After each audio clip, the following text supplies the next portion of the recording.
See, initially we thought that the regional routes require lot of time to get the sufficient demand and make it a profitable route.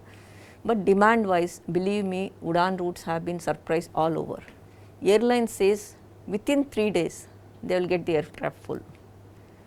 The issues which we would be facing would be, because now it is a little bit of subsidy and some seats are coming at a lower cost, and airlines also do not keep too much of difference between the Udan seats and non-Udan seats.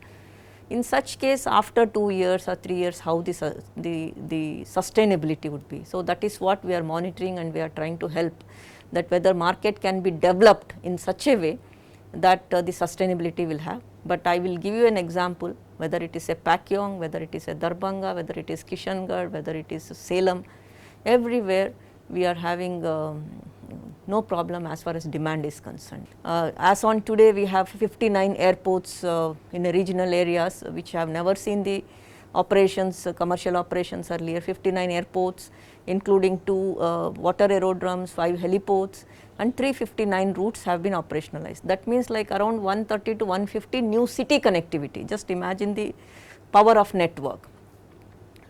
But yes, there are challenges, and it has been increased because of the COVID since last 1.5 years, where the impact of pandemic itself is very severe on the aviation industry.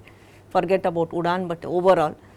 But still we are able to tweak the scheme. As I said, it is more resilient. So, we have tried to keep the frequencies less, but continue to operate.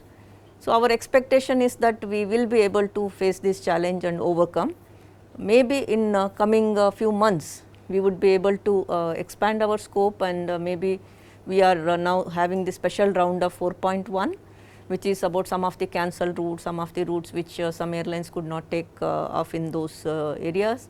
Under Udan, you have been trying to support the airlines by providing a VGF, the viability gap funding, and states also have to pay a share of that VGF. Have states been forthcoming for that VGF contribution, or has the center been supporting states for their share of VGF? Oh, states are really on board. I must say this is one scheme where states have shown lot of interest. Around 30 states and UT combined together have signed the MOU. And see, like civil aviation is a central subject, but still the interest of what states have shown, and they have been contributing for not only for the RCS route, but they have come up with a request to bid some of the routes which may not fit into our scheme, but still they say that viability gap funding 100% would be provided by them, please do it for us. If you have heard about a northeastern state coming forward for the international connectivity, Udan is for the domestic connectivity, but they said that let us have the vertical for international connectivity, and they are ready to bear all the VGF cost.